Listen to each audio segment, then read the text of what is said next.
start sewing the upper bodies, you have to prepare the lower part and sew the pom-pom together at the yoke seam with 1/2 seam allowance. Remember that pom-pom is a great accent for any dresses. Next, lay the bodies with pom-pom and align the yoke face down on top along the yoke seam and top stitch the yoke seam.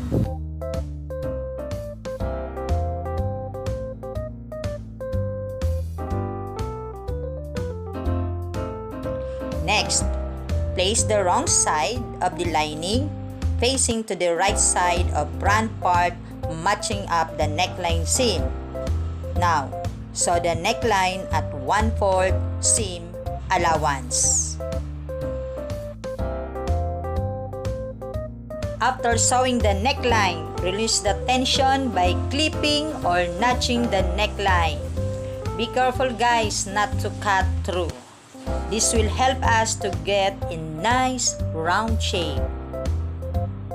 Top stitch the neckline to prevent them from lifting up. Same with the front part. Place the lining over the back part and sew 1/4 allowance for the neckline.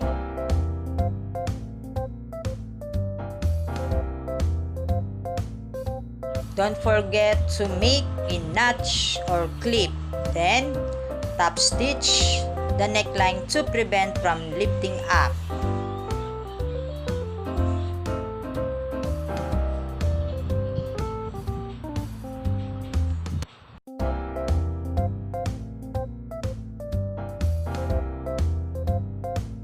Now, facing to the wrong side, measure and close the center back.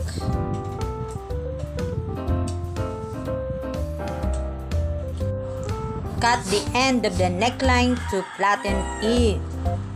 Now, turn the fabric to the right side and check if the neckline is flat.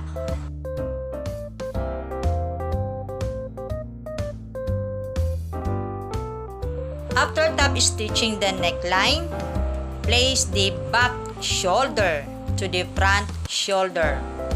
Level the shoulder seam with 1/2 allowance.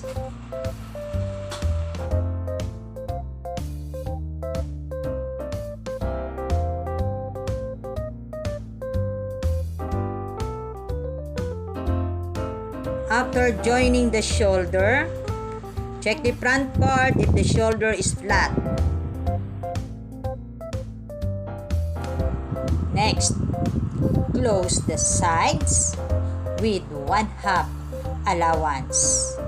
1/2 for the lining, then 1/2 for the outer part.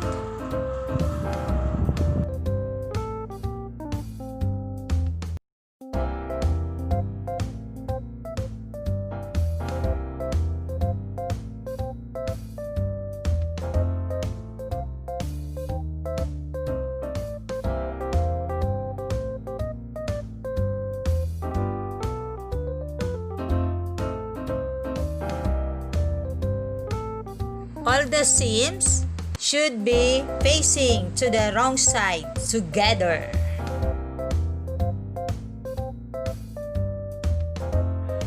Clip to flatten the shoulder seam and align the shoulder seam with the wrong side together.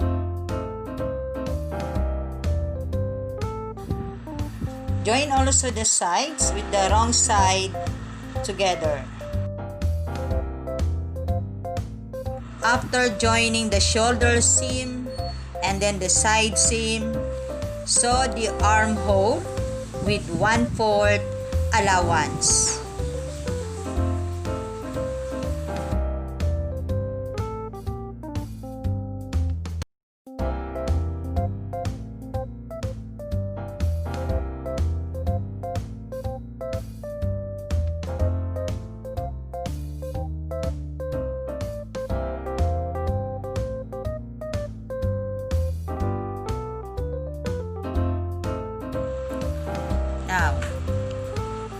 So the hem together the lining with 1/4 allowance.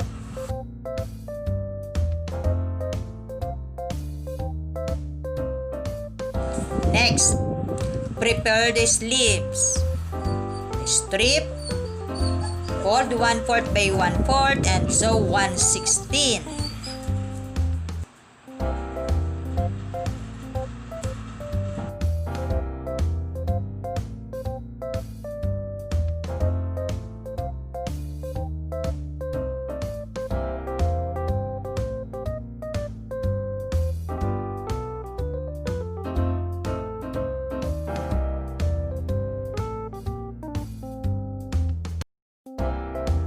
Adjust the stitch regulator to make a long stitches.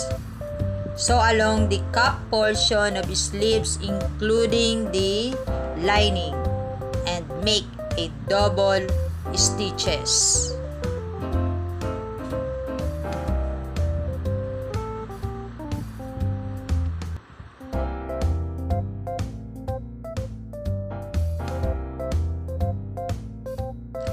Pull the 2 rows of thread to create gathers, including the sleeve lining. This is used to decorate the parts of sleeve.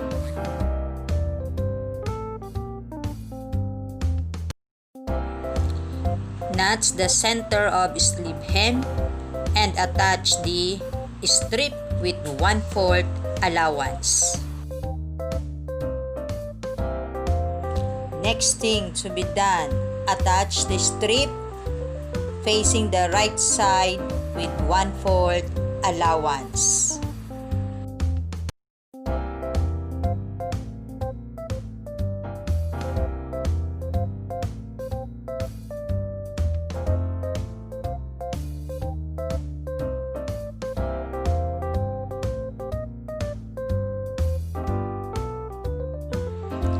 Next, get the center of sleeve lining, then attach the lining.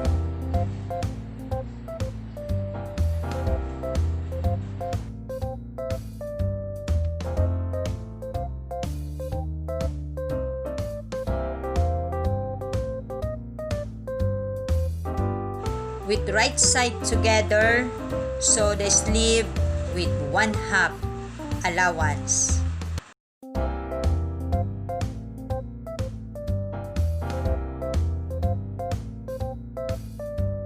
Over edge the armhole.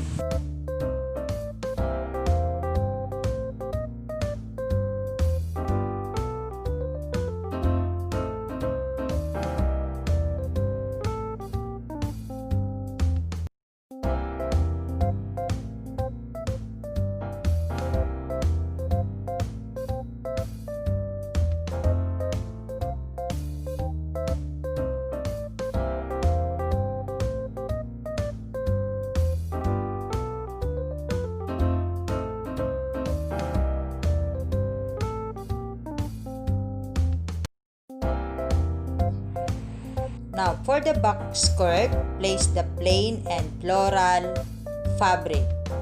Then start measuring 3 inches downward and draw a straight line, then cut following the line.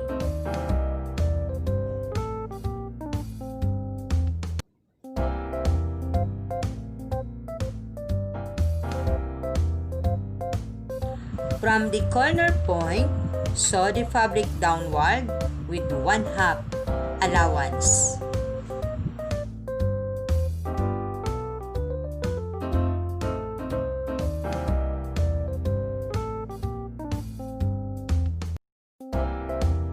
Facing at the wrong side of the second layer of fabric, place the first layer of floral shirt with the right side together. Sew with 1/4 allowance.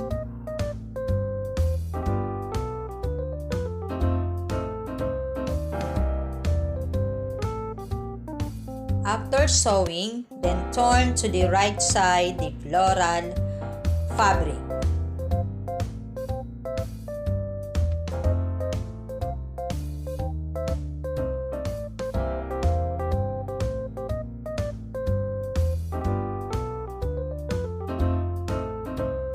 Fold 1/4, then top stitch the placket for the skirt.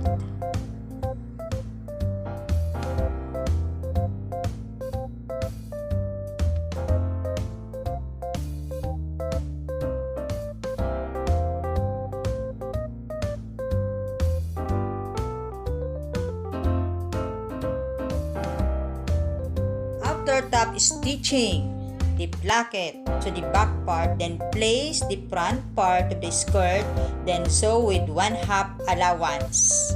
After sewing the sides, then over edge. Starting at the opening of the skirt, then start sewing 2 rows of stitches. Now guys, pull the upper thread to create gathering. Make sure the skirt gather is accurate to the waistline size for the upper bodies.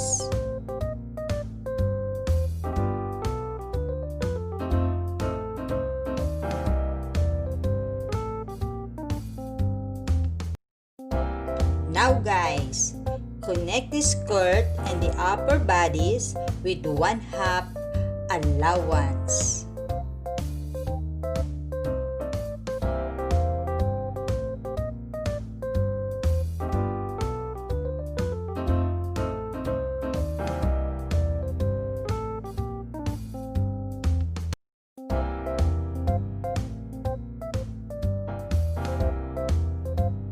To make the work looks professional, over edge the waistline. Now, fold the hem of the first layer and second layer of the skirt with 1/4 by 1/4 allowance.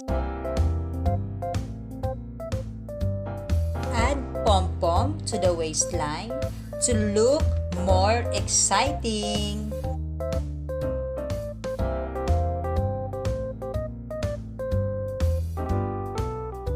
Now, for the last operation in sewing the dress, make buttonholes and attach buttons to the back part. Congratulations everybody! Nagawa natin! Clap.